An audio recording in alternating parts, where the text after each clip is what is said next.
Hello, fellow wanderers. We're going to have a little conversation here about the place of humans in the created order and the role of our senses in this whole thing and the capacities we've been given. I've got online with me my friend Randy Woodley and colleague, and I put him on the screen. And I'm going to take us to a website in which we talk about that shows us some interesting things about where humans are in the whole grand sweep of things, and we're going to talk together about what we experience. So I've got some ideas, and I've asked Randy to talk with me about them, and we're just going to sort of wonder together about this stuff. So I'm going over to a website. By the way, hello, Randy. Give you a chance to say hi. Hi, everyone. Um, Going to do my share screen thing here, and we're going to go. This is one of the forms of cosmic zoom that one can find on the internet. And let me do this full screen here. And there's a slide bar down here on the bottom that moves us. If we move to the right, we're going to go upward into the created order to the level of the grand. And when we move to the left, we're going to be moving down into the part of God's creation that's tiny and small. So I'm going to just yank it to the right here. Hold and put on your seatbelts. Here we go. Zooming all the way out to the known universe. So here we are at 10 to the plus 26 meters. So there's 26 orders of magnitude above us, and there's the universe at roughly 14 billion light years across. Something may have happened before 14 billion years ago, but if it did, we would never see it because traveling at the speed of light, it's somehow beyond this boundary right here. Now, as you zoom back in, we're coming in through galaxies and zooming, hurtling toward our own galaxy, which is way, way, way down and tucked into a tiny part of the created order. And there's where am I? Oh, these are suns in our galaxy. But we pass on down through our solar system and arrive now into a familiar area. See the Eiffel Tower there and a Boeing 747, and now I can see a human being here, and we're down at sort of like 10 to the 0. So we were up there at 10 to the plus 26. Now we're down to 10 to the 0, and we plunge further in now to the universe of the smalls. There's an ostrich egg, and as we plunge further, there's a little ant at 10 to the minus 3 orders of magnitude, and we keep plunging down into the cellular level, the universe of cells, and now we're down to there's DNA and elements, and then down to the level of the atom, and on down to the bottom of things, which, according to the best thinking available, is at 10 to the minus 20, 10 to the minus 36, orders of magnitude, where the so-called Planck's length exists at the sort of bottom of the created order. Any length shorter makes no physical sense, according to the thinking on this stuff. So you don't have to agree with all this, the science and everything behind all this, but it's the best available understanding of the universe that we find ourselves in to date. So, Randy, any first impressions about just how colossal this whole thing is? I mean, it's pretty amazing. It's pretty big, Steve. It's pretty. It is. The fact that we can even set and play with a tool like this, for our grandparents when they were our ages, couldn't even imagine this. I'm not sure that they could even imagine what this is about. Speaks to the level that things are accelerating in terms of in certain areas, not all areas, but in certain areas. Yeah. And certainly the the science of the sciences that all this encompasses, with, from genetics to astronomy, etc., are all accelerating. So that's good news for us as theologians, I guess, right? I suppose. Well, one of the things that's amazing to me is that we think of gigantic of ourselves in relationship to the stuff above us, but it's also gigantic in the other direction. You know what I mean? It's like every bit as much bigness as there is above us, there is that and more underneath us, apparently. Well, hey, so now I want to do one other thing here. I want to go back to this thing that we were just looking at, and I want to ask some questions about our physical senses.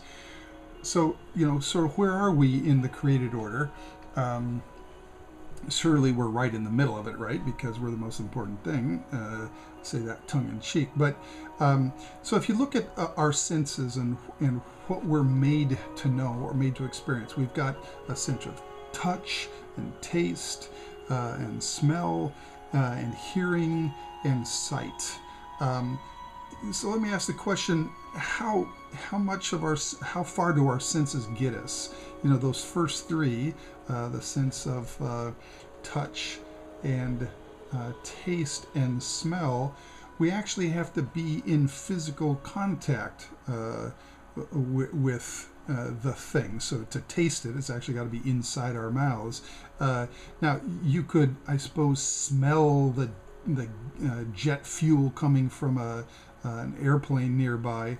But in that case, it's sort of come over to where you are and filled your nostrils and so on. But those first three senses outfit us to work in the universe when we're in direct physical contact with a part of it, which means right around, where we are. If you hearing, okay, so there's one that works at a distance. Well, how far does it work? So if we zoom out here, if you're on the other side of a 747, I could holler at you and you could hear me. Could you hear me if I hollered to you from the top of the Eiffel Tower and you were down at the base? Maybe if it was really quiet all the way around, but there are limits to that, and at some point our sense of hearing will give out way before we get very far into God's creation. The one sort of exception to this whole thing is sight. With sight, we can actually see quite a distance. Although, do you notice that it's like in the direction of the up?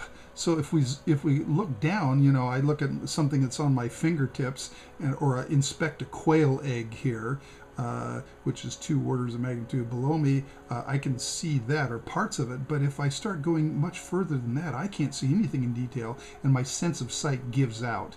Not so much that it can't see light, but its ability to resolve anything is just not worth very much.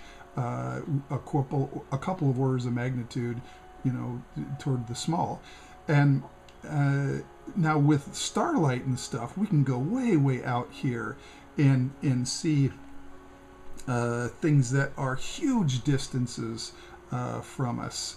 But in a way, I want to point out that that's kind of an illusion, because we're not actually going out there and experiencing those things. What's happening is that the light that left those sources has traveled for a long time, and it comes to us.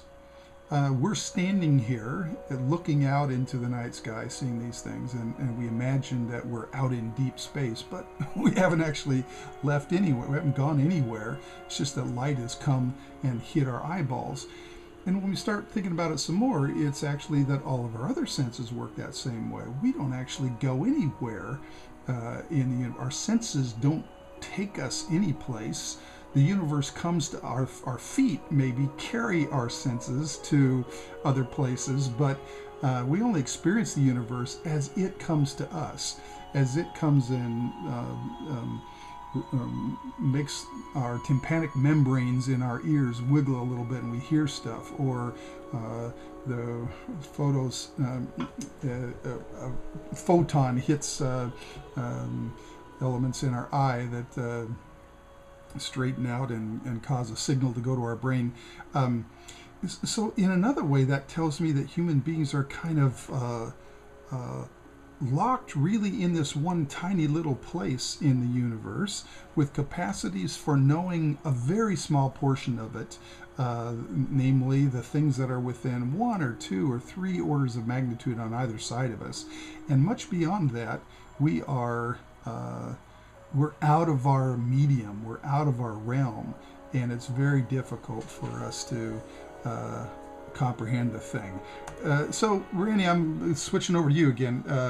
Love to hear your thoughts about this thing. And if I painted too negative a picture of the place of humans in the created order, what do you think? Well, I think this is all amazing stuff. I'm thinking right now about a woman who I knew who was Tohono Mata from Mexico, native woman, who was born without hearing, and but she had all her other senses.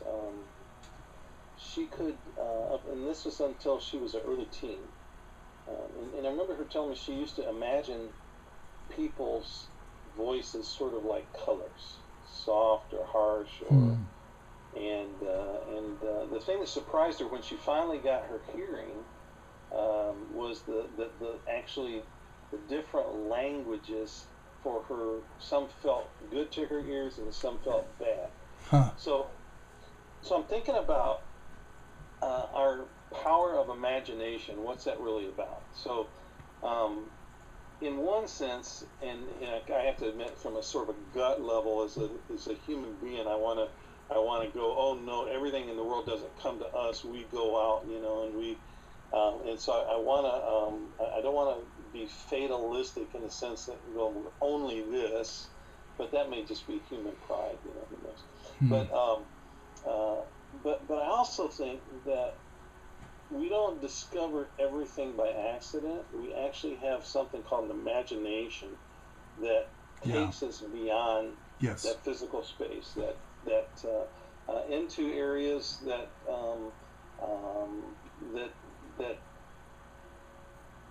only certain people even have the ability to imagine. Now, based on, it may be the fact that they've had experiences with those things that came to them, and I think that's very much in tune with sort of this idea of prophecy, like C.S. Lewis projected. He said, it's very easy for the person who's only been to England, who sees a high hill with snow on it that melts,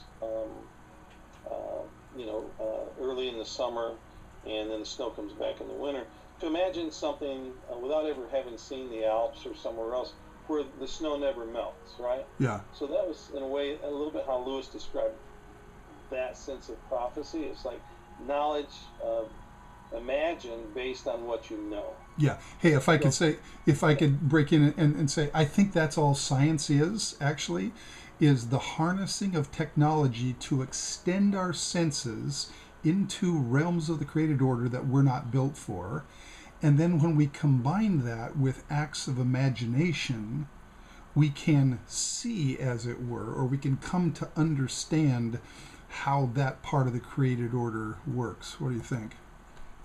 Yeah, and so, we're saying, I think, this same thing, that imagination is definitely a gift from God. Yeah.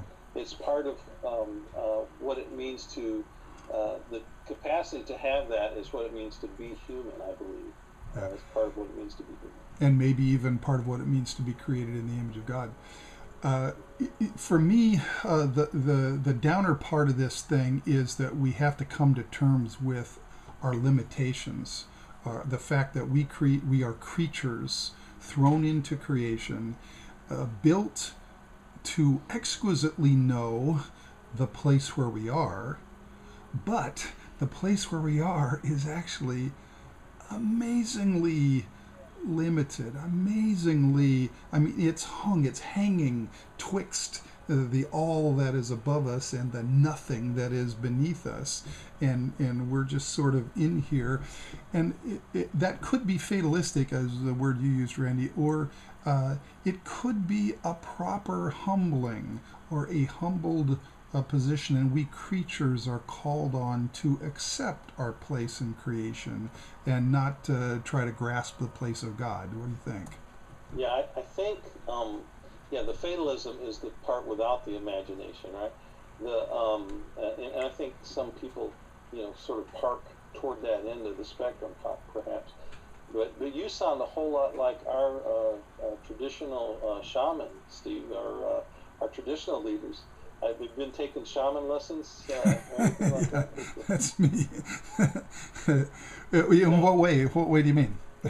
So our teachings, our traditional teachings among many indigenous peoples, not just Native Americans, but is that realizing our place as a human being on this earth or in this geographic region that we are in or whatever, to realize our place as a human being is the height of spirituality.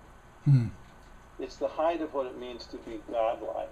Wow. Is to realize that we are human, and because all of a sudden we're faced with this humbling experience of I'm just a human being, but this elated experience of but what a wonderful thing it is to be a human being. Cool.